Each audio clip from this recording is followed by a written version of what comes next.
이 시간 예배 가운데 나온 우리 모든 성도님들에게 마가다락방에 임하셨던 그 오순절 성령의 역사가 함께 하시기를 주의 이름으로 축원드립니다. 오늘은 교회 절기상 오순절 성령 강림 주일입니다.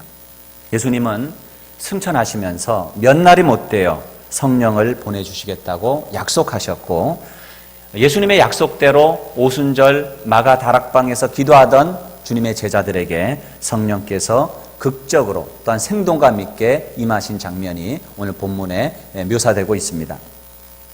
그런데 그 표현들을 보면은 그 언어들이 상당히 시각적이고 또 청각적이고 또 심지어는 촉각적인 그러한 언어들을 사용하고 있어서 이 본문 말씀이 우리에게 익히 익혀지고 또한 많이 아는 본문임에도 불구하고 그 깊은 의미를 이해하는 데 있어서는 많은 한계점, 어려움을 갖는 것도 사실입니다. 성령은 영적인 실체이기 때문에 그 영적인 실체와 그 영적인 사건을 인간의 언어로 표현한다라고 하는 것, 인간의 감각을 통해서 그것을 표현한다라고 하는 것이 그 표현의 한계, 언어적 한계를 가질 수밖에 없기 때문에 어찌 보면 그것은 지극히 당연한 것일 수도 있겠습니다.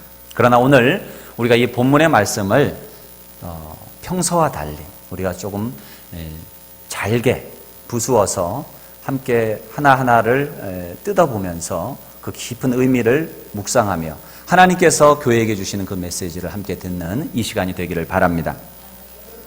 오늘 본문 말씀은 사도행전 전체로 보자면은 수레바퀴의 축과 같은 역할을 하는 말씀이에요. 이 말씀이 없으면 사도행전이 진행될 수가 없어요. 이 말씀이 없으면 이야기가 전개될 수가 없어요. 왜 그러냐 하면 이 성령의 강림을 통해서 초대교회가 만들어지게 되고 또한 그 성도들의 신앙적 정체성, 그들의 신앙의 방향성이 결정되기 때문에 그렇습니다. 그래서 오늘의 본문의 말씀은 참으로 중요한 말씀이라 할 수 있을 것입니다. 우선 오늘 본문 앞장의 내용을 여러분이 조금 이해하시는 것이 필요해요.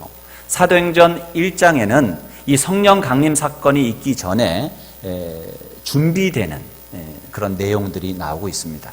먼저는 예수님께서 제자들에게 마지막 유언과도 같은 말씀을 남기시고 몇 날이 못되어 성령이 너에게 임할 것이고 성령이 너에게 임하시면 너희가 권능을 받고 땅끝까지 이르러 복음을 증거하게 될 것이다 말씀하시고 승천을 하셔요. 예수님이 떠나가시고 나니까 이 사실은 뭐냐? 예수님이 약속하신 그 다른 보혜사 성령님이 오셔야 될 필요성이 제기되는 거예요. 주님이 우리와 함께 계시지 않잖아요. 성령님 오셔야 되는 거예요. 제자들은 예수님의 말씀을 따라서 이제 성령 강림 사건이 일어나기 전에 그것을 준비합니다. 첫째는 공동체가 다 같이 모여서 기도하였다는 거예요. 기도함으로써 그들은 영적인 준비를 합니다. 두 번째는 그들 사도들 12사도 가운데 한 사람이 자결하여서 죽지요. 가룟 유다입니다. 그는 예수님을 팔아먹고 나중에 양심의 가책을 느끼고 스스로 자결함으로써 구원으로부터 떨어져 나갑니다. 그 빈 한 자리를 그들은 투표를 통해서 제비를 뽑아서 선택함을 통해서 어찌 보면 구조적인 조직적인 준비도 마치게 됩니다. 이러한 준비가 있은 이후에 오늘 본문 2장 1절로 4절에서 성령이 강림하시게 됩니다.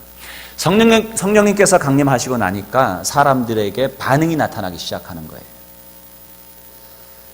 각각 자기 나라의 말로 그 방언의 이야기를 들으면서 사람들이 놀라기 시작하고 또한 베드로가 그 의미에 대해서 설교의 말씀을 선포합니다. 말씀을 선포할 때에 그 의미를 깨달은 그들이 우리가 어찌할꼬 회개하면서 주님 앞으로 3,000명이 회개하고 돌아오는 역사가 있게 됩니다. 그래서 외적으로는 3,000명이 회개하는 그런 역사가 나타나고 내적으로는 이 초대교회 공동체가 단단하게 세워져 가는 그러한 일들이 그 성령 강림의 결과로서 이어지게 됩니다. 다시 말해서 성령 강림으로 초대교회가 세워졌고 놀라운 부흥을 경험하게 되었다는 사실입니다. 여러분, 이것은 비단 초대교회에서만 일어난 일이 아니에요. 기독교 역사를 살펴보면 부흥은 어느 때든지 성령의 역사와 더불어서 일어났다는 거예요. 초대교회도 그러했을 뿐만 아니라 존 웨슬리가 있었던 영국에서도 그러했고, 또한 무디가 있었던 미국에서도 성령의 역사가 함께 있으며, 또한 우리나라 1907년도 평양 장대현 교회에서도 부흥의 역사는 이 성령의 역사와 함께 일어났다는 것을 우리가 잘 알 수 있습니다. 교회의 탄생과 교회의 부흥의 원동력을 보여주는 오늘 이 본문의 말씀의 그 중요성을 우리가 인식하면서 이 말씀을 함께 상고하며 그 메시지를 함께 들으며 은혜 나누는 귀한 시간이 되기를 바랍니다. 우리가 다 함께 1절 말씀을 한번 봅니다. 함께 읽습니다. 시작. 오순절 날이 이미 이름에 그들이 다 같이 한 곳에 모였더니. 언제 성령이 강림하셨습니까? 오순절 날 성령님이 강림하셨어요. 그런데 우리의 주의를 끄는 것은 여기에 사용된 이미 이름에라고 하는 단어예요. 우리가 오순절 날 성령이 임했다는 것은 우리가 익히 다 알아요. 그런데 그 뒤에 이미 이름에, 이 말은 우리가 간과하기 쉬운 말인데 이 말을 우리가 잘 이해해야 돼요.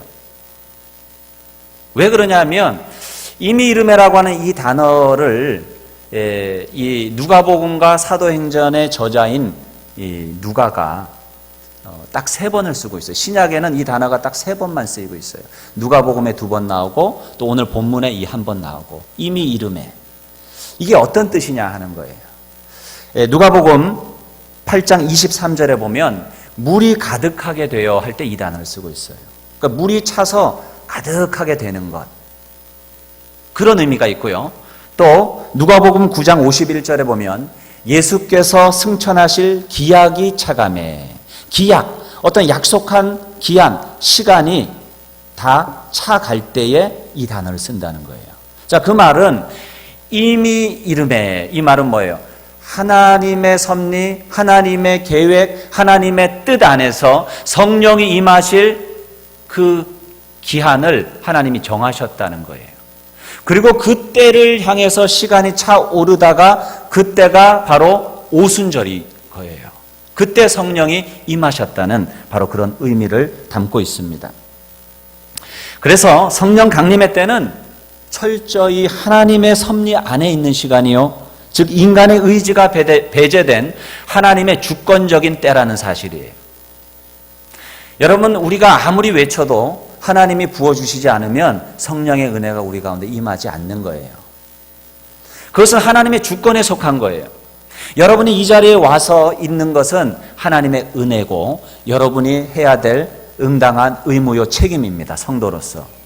언제 하나님께서 나에게 어떤 은혜를 어떠한 모습으로 어떤 형태로 부어주실지 우리는 몰라요. 그러나 존 웨슬리는 이야기하기를 예배라든가 기도라든가 찬송이라든가 이러한 것들을 은혜의 도구라고 그랬어요. 은혜의 도구. 이 은혜의 도구를 하나님께서는 우리에게 은혜 주시기 위해서 우리에게 주신 거예요. 그러면 하나님이 언제 은혜 주실지 모르지만, 하나님의 기한이 언제 있는지 모르지만 하나님이 은혜 주시겠다고 약속하신 날, 바로 주일이죠. 또한 하나님이 약속하신 그 시간과 공간인 이 예배 시간에 우리가 나와 있는 것은 하나님의 은혜를 받기 위한 준비인 것이고 의무이기도 한 거예요. 하나님이 언제 주실지 모르지만은 그 은혜를 간구하는 것은 우리의 몫이고 은혜를 주신 것은 하나님의 몫인 줄로 믿습니다. 그러므로 우리가 할 것은 하나님의 섭리에 순응하는 거예요. 하나님의 말씀에 순종하고 그 말씀 따라서 간구하시는 거예요. 그러면 하나님의 때에 하나님이 역사하신다는 사실을 믿으시기 바랍니다. 그 예로 사도행전 1장 4절에서 아버지의 약속하신 것을 기다리라. 예수님 그렇게 말씀하셨어요. 아버지께서 약속하신 것을 기다리라 말씀하셨고요. 또한 5절에서도 너희는 몇 날이 못되어 성령으로 세례를 받으리라 그랬어요. 몇 날이 못 된다. 이 말은 뭐예요? 몇 날, 카운트한 날짜를, 시간을 재고 있다는 거예요. 주님의 때가 있다는 거예요. 제자들이 이스라엘을 회복하실 때가 언제냐고 물으실 때에 또한 1장 7절에서는 때와 기한은 아버지께서 자기의 권한에 두셨으니 너는 알 바 아니오라고 우리 주님은 분명히 못을 박습니다. 때와 기한은 하나님의 섭리 안에 속한 것이라는 거예요. 이와 같이 여러분, 교회의 부흥도 예수 그리스도의 재림도 하나님의 절대적인 시간 계획에 있다는 것을 여러분 이해하시고, 인간의 원함이나 기대에 있는 것이 아니고 여러분의 기대가 채워지지 않더라도 하나님의 섭리와 하나님의 그 계획을 여러분이 받아들일 수 있는 믿음이 있으시기를 주의 이름으로 축복합니다. 네. 하나님의 때가 있는 거예요. 그 때를 기다릴 수 있는 것이 믿음이에요. 믿음은 기다림이에요. 저도 교회를 개척을 해서 미국에 있을 때 6년 반을 사역을 했었어요. 개척을 하면서 제가 연단된 부분이 어떤 부분이냐? 바로 기다림이에요. 기다리는 거예요. 그것이 믿음이더라고요. 하나님을 믿지 못하면 못 기다려요. 자리를 박차고 일어나 버리는 거예요. 내 뜻대로 내 생각대로 행해버리는 거예요. 내 마음대로 말해버리는 거예요. 그러나 하나님의 주권을 인정하면 기다릴 수 있어요. 그게 믿음입니다. 저는 여러분이 인내할 수 있는 믿음이 있게 되기를 주의 이름으로 축원드립니다. 성령 강림의 때는 오순절 날이었습니다.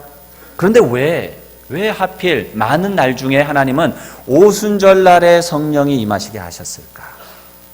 이것이 포인트라고 저는 생각을 해요. 왜 하나님은 오순절 날, 많고 많은 날들이 있는데 오순절 날 성령 강림의 사건이 일어나게 하셨을까?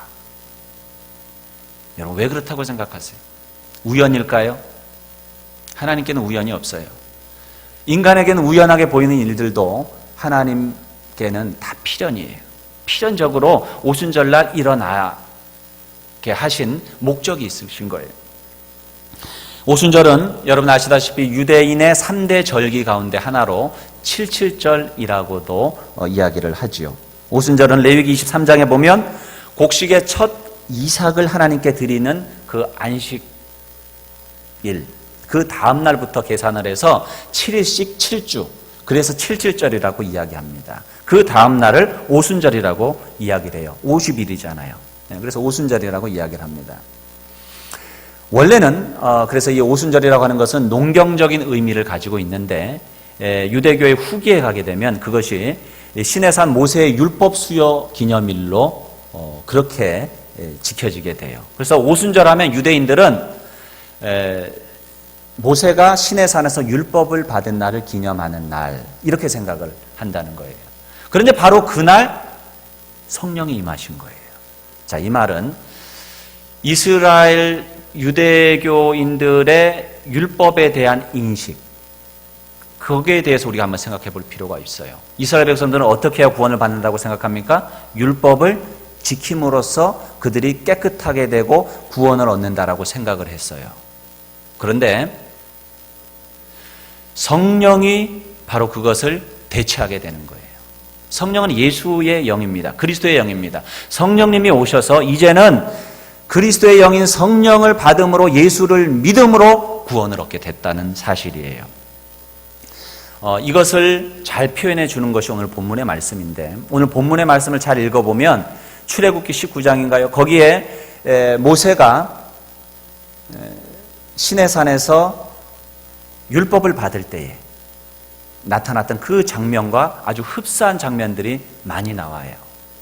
예를 들면은 그 시내산에서 심히 큰 나팔 소리가 울립니다. 사람들이 두려워했다고 그랬어요. 그리고 그 가운데 불이 있고요. 불 가운데서 여호와께서 강림하셨다는 이야기가 나와요. 불이 등장합니다. 큰 소리가 났고 불이 등장했습니다. 그리고 70인 장로들에게 하나님의 신이, 여호와의 신이 임하니까 그들이 예언을 했어요. 제자들이 방언을 말했던 것처럼 말입니다. 이것이 마치 대꾸처럼 그렇게 비슷한 장면이 이 오순절 마가다락방에서 나타나고 있는데, 저는 이것이 우연이 아니라고 생각합니다. 바로 하나님의 메시지가 그 안에 있는 거예요. 이제는 너희가 예수 그리스도가 오시기 전에는 너희들이 율법을 통해서 나의 앞에 나와왔고 너희들의 행위를 거룩하게 만들기 위해 애를 썼지만, 이제는 율법을 패하고 완성하신 분 예수 그리스도가 오셨고 그분의 영인 성령을 통해서 이제는 너희가 예수를 믿음으로 구원을 받는다. 이제 율법을 성령님께서 대체한다라는 의미를 오늘 본문은 보여주고 있는 것입니다. 율법이 이제는 예수 공동체에게는 걸림돌이 되기 시작하는 거예요. 여러분 사도행전을 읽어보시면 율법 때문에 초대교회의 성도들이 서로 갈려져요. 예수님을 믿는 사람 이방인들도 예수님을 믿고 한 공동체로 오려면 우리들처럼 우리 유대인들처럼 할례를 행해야 된다. 이런 이야기부터 시작해서 음식을 먹고 살아가는 어떤 생활의 어떤 결례의 문제까지 다 나오게 되는 거예요. 그래서 여러분 유대인이 아닌 사람이 어떻게 유대인으로 살 수 있겠습니까? 그것은 복음 증거에 있어서 큰 걸림돌이 되게 됩니다. 그러나 이제는 그렇게 하지 말라는 거예요. 예전에 너희가 율법을 통해서 하나님과 언약을 맺었던 것처럼 이제는 성령을 통해서 너희는 나의 백성이 되고 나의 자녀가 되는 새로운 관계를 맺게 되었다는 것입니다. 이와 같은 내용을 좋은 예로 고넬료의 집에 임한 성령 강림 사건이 그것을 드러냅니다. 이것을 통해서 베드로는 하나님께는 이방인과 유대인의 차이가 없다는 그런 인식을 갖게 돼요. 성령이 우리 유대인들에게만 임하는 것이 아니라 이방인들에게도 임하는구나. 성령이 임했다라고 하는 것은 하나님의 구원이 임했다는 거잖아요. 그래서 그와 같은 사건을 통해서 또한 바울과의 논쟁을 통해서 베드로의 생각이 180도 바뀌어요. 처음에는 다른 유대인들, 유대교 그리스도인들의 눈치를 보다가 바뀌게 됩니다. 그래서 사도행전 15장에 가면은 예루살렘 회의가 열리게 됩니다. 거기서 유대교 그리스도인들과 이 베드로와 또한 일단의 사람들과의 논쟁이 있습니다. 15장 5절에 보면 바리새파 중에 어떤 믿는 사람들이 일어나 예수님을 믿는데 그분들은 바리새파 사람들이었던 것 같아요. 말하되 이방인에게 할례를 행하고 모세의 율법을 지키라 명하는 것이 마땅하다 하니라. 이렇게 할례를 받고 율법을 행하라는 요구를 이방인들에게도 해야 한다라고 이야기를 합니다. 그때 베드로가 일어나서 8절에서 이렇게 말합니다. 또 마음을 아시는 하나님이 우리에게와 같이 그들에게도 성령을 주어 증언하시고 믿음으로 그들의 마음을 깨끗이 하사 그들이나 우리나 차별하지 아니하셨느니라. 그런데 지금 너희가 어찌하여 하나님을 시험하여 우리 조상과 우리도 능히 매지 못하던 멍에 곧 율법을 말하죠. 이 율법을 제자들의 목에 두려느냐, 이방인 제자들의 목에 두려느냐. 그러나 우리는 그들이 우리와 동일하게 주 예수의 은혜로 구원받는 줄을 믿노라 하니라. 아멘. 이제 베드로의 그 생각, 이제 복음, 어떻게 예수 그리스도를 믿는가에 대한 것이 분명하게 드러나기 시작하고 이방인들이 율법 때문에 예수님을 믿지 못하는 그러한 걸림돌이 이 성령의 강림을 통해서 제거되는 그러한 일이 오늘 본문에서 일어난 것입니다. 성령이 강림하기 전에는 율법의 준수를 통해서 거룩함과 구원을 추구했지만 성령이 강림하신 이후에는 성령의 충만함을 받고 성령의 인도하심을 받음으로 거룩하게 되고 구원에 이르게 된 것입니다. 여러분 이 사실을 믿으시기 바랍니다. 우리는 행위로 구원받는 것이 아니라 예수 그리스도를 믿음으로 성령께서 우리가 그 예수 그리스도를 믿게 하시는 그 은혜로 말미암아 구원을 얻게 된 것입니다. 오늘 우리는 성령 강림 사건에서 하나님의 주도권을 강하게 느낄 수 있습니다. 하나님이 이렇게 이끌어 가시는구나. 이렇게 세밀하게 세세하게 하나님의 구원의 문을, 구원의 역사를 이루어 가시는구나. 이에 비해서 상대적으로 인간이 할 수 있는 것은 이 구원의 문제, 성령의 강림의 문제와 관련해서는 아무것도 없구나. 할 수 있는 것은 약속을 믿고 기도하는 것밖에 없구나. 우리가 이것을 발견하게 돼요.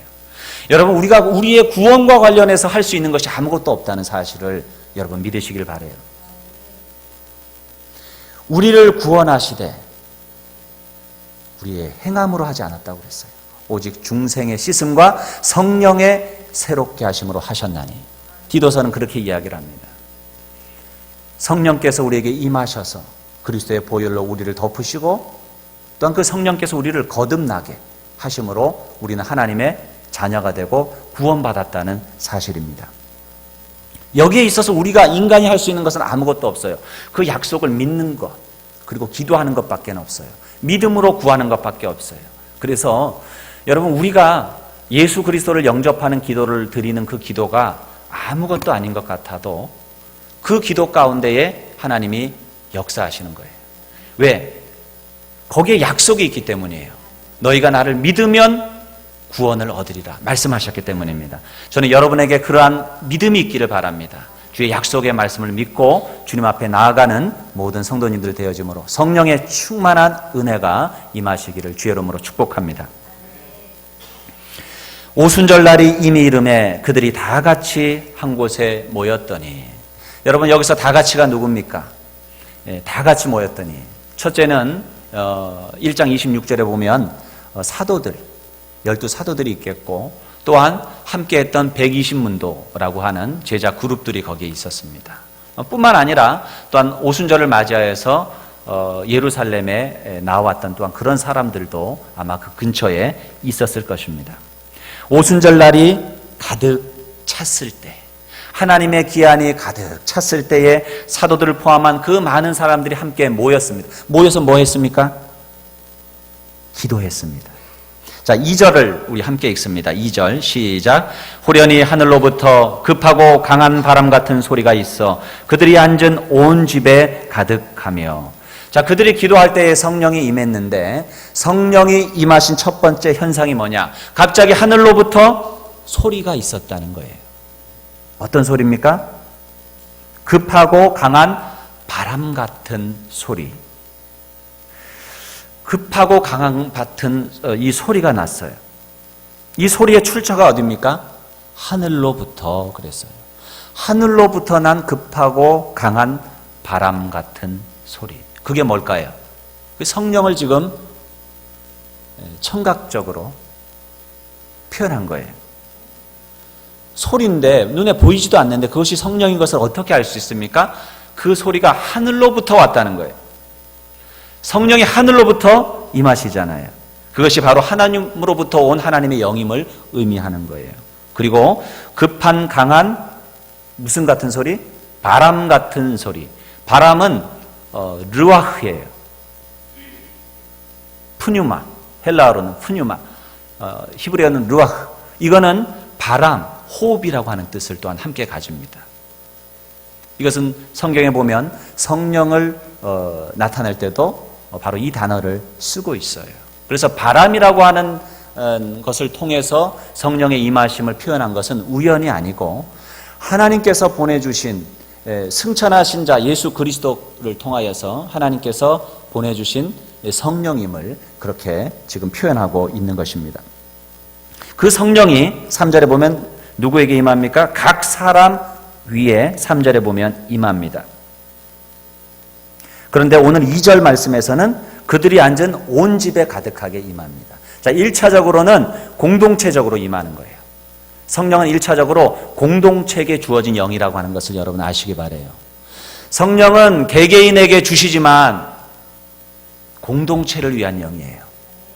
그래서 성령 받았다고 하면서 교회를 깨고 또한 교회 질서를 어지럽힌다? 성령을 받은 것이 아니에요. 악령을 받았을 수 있어요. 성령은 하나님의 영이시기 때문에 그리스도의 몸을 세우는 역할을 하는 거예요. 그리고 그 성령이 3절에 가면 한 사람 한 사람 각자에게 임하시는데 그 임하심을 통해서 개인에게 은사가 나타나고 함께 협력하고 상합하여 그리스도의 몸을 이루는 것입니다. 누가는 공동체와 개인의 체험을 그래서 동시에 중요하게 지금 강조하고 있는 것이에요. 그들이 모인 그 온 집에 가득하였다. 이 집을 다른 성경에는 성전으로도 표현을 하지만 그렇게 번역할 수 있습니다. 집으로 표현하고 있어요. 그들이 전혀 기도에 힘썼던 바로 그 집에, 그 다락방에 성령이 강림하셨습니다. 누가가 이 성령 강림의 장소를 예루살렘 성전이 아니라 성도들이 기도하러 모인 그 집, 그 장소로 이야기함으로써 이제 예루살렘 공동체의 공간이 예루살렘에 한정되지 않는다. 누구든지 주 예수의 이름으로 두세 사람이 모인 곳에는 내가 그들 중에 있느니라. 성도들이 모이는 그곳에 성령이 임한다는 것을 분명히 보여주고 있는 거예요. 이제는 예루살렘 중심성을 가졌던 그 신앙이 이제는 예루살렘을 넘어서서 땅끝을 향한 선교 공동체로 나아감을 여기서 보여주고 있는 것입니다.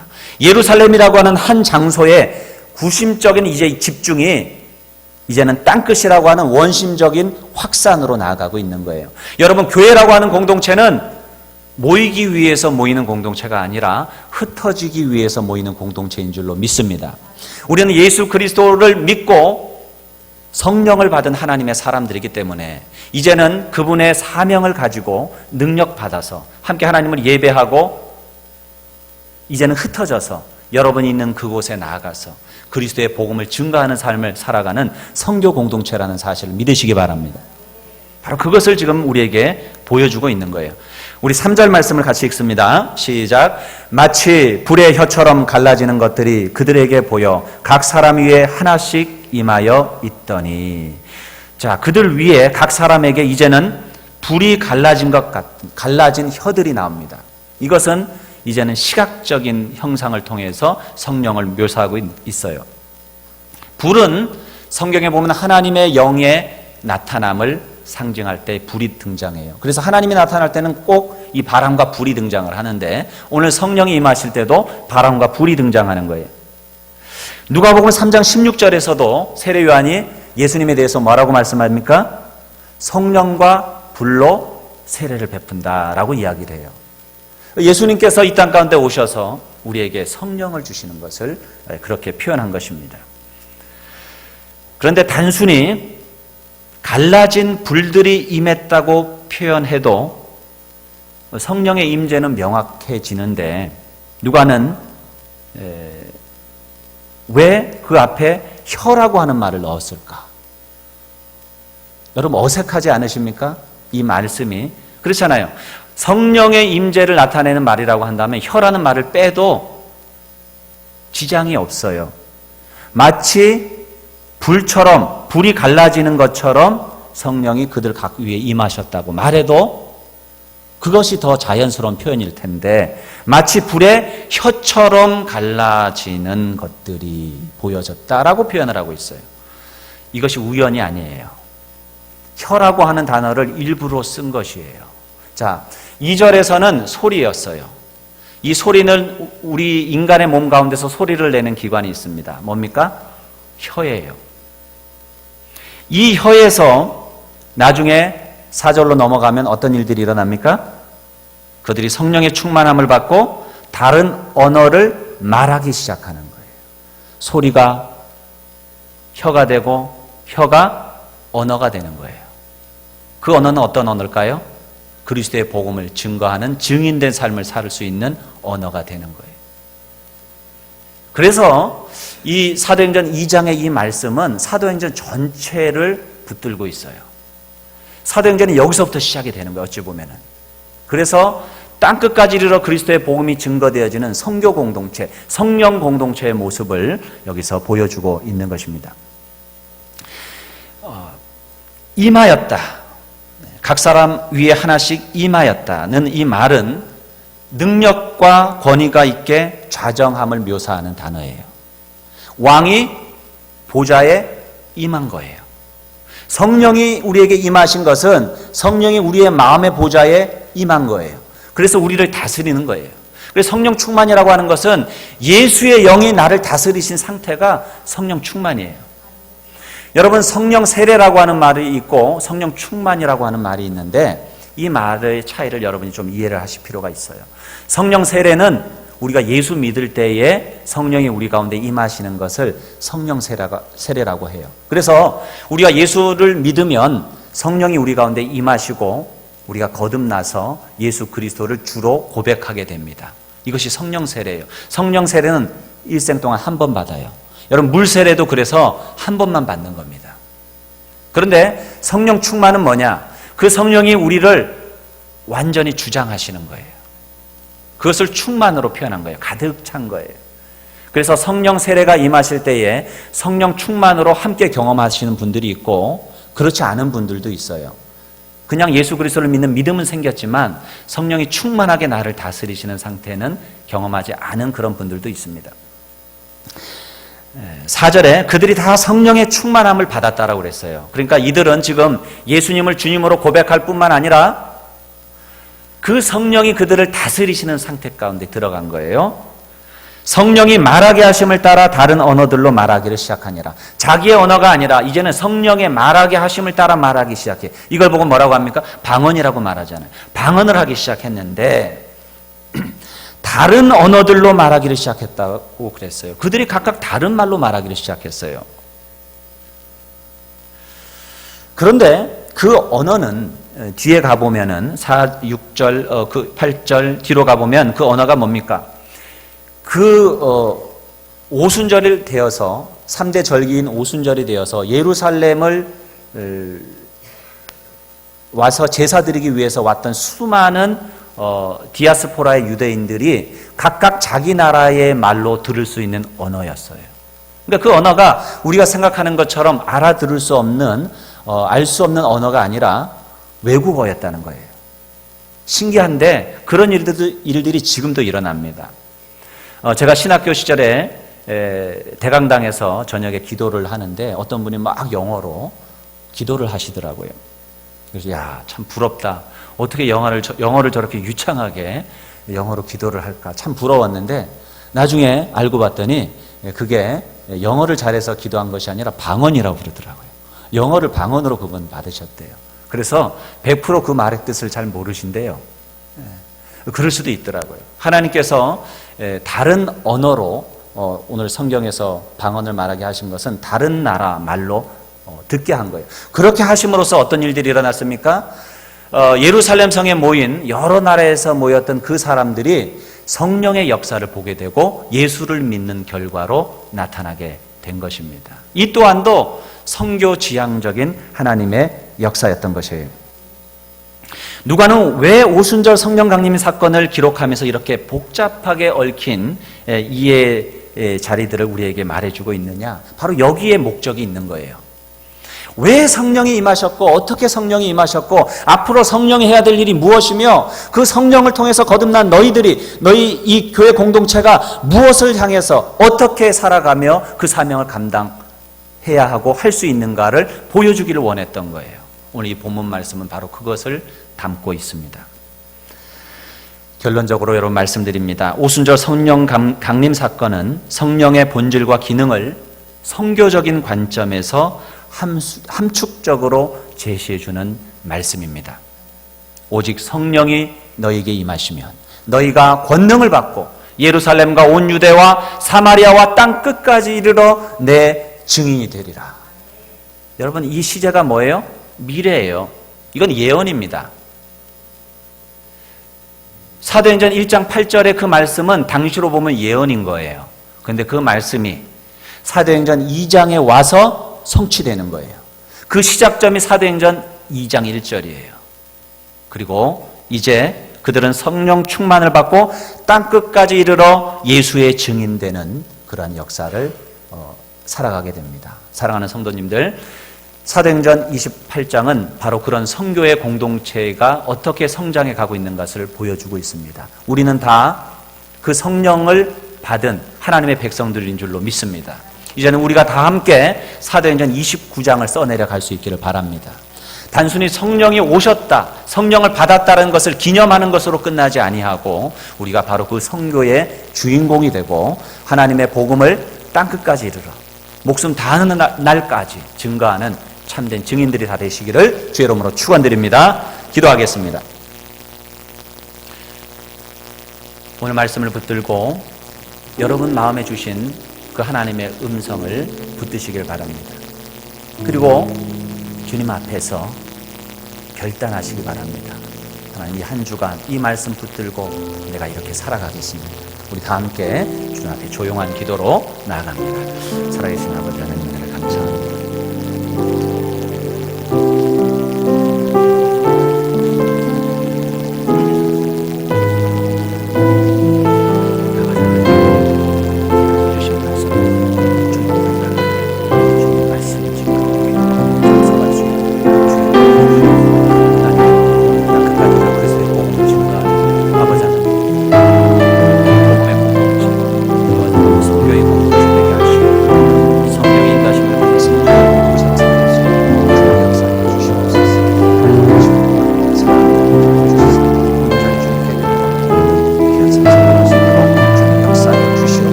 아멘. 다 일어나셔서 주님 앞에 파송의 찬양 드립니다.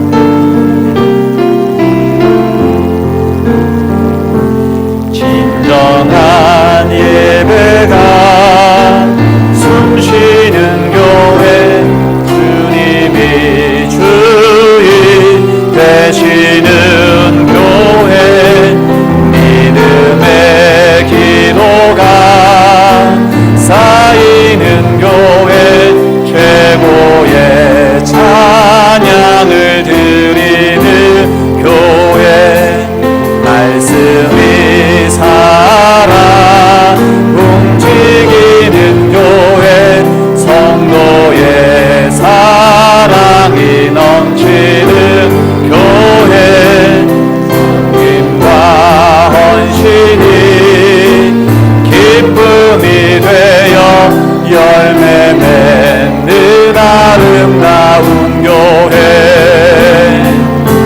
주님의 마음 닮아서 이웃을 사랑하는 교회, 주님의 영광을 위해서 빛 대신 주님 전하는 교회, 사랑의 불꽃이 활짝 피어나 날마다 사랑에 빠지는 교회, 주께서 사랑하는 우리 교회가 이런 교회 되게 하소서. 주님의 마음 닮아서, 주님의 마음 닮아서 이웃을 사랑하는 교회, 주님의 영광을 위해서 빛 대신 주님 전하는 교회, 사랑의 불꽃이 활짝 피어나 날마다 사랑에 빠지는 교회, 주께서 사랑하는 우리 교회가 이런 교회 되게 하소서. 기도하겠습니다. 이제 평안한 마음으로 여러분의 삶의 현장으로 돌아가십시오. 선한 일에 용기를 가지며 악을 악으로 갚지 마십시오. 항상 연약한 자를 도우며 병든 자를 찾아보며 곤란당하는 이웃을 위로하십시오. 모든 사람을 존경하며 주님께 봉사하고 주님을 사랑하십시오. 모든 일을 믿음과 사랑으로 행하며 어떤 일에도 소망을 포기하지 마십시오. 거룩하신 성령께 순종하여 기쁨과 감사의 생활을 해 나아가십시오. 우리 하나님 아버지는 여러분을 항상 도와주실 것입니다.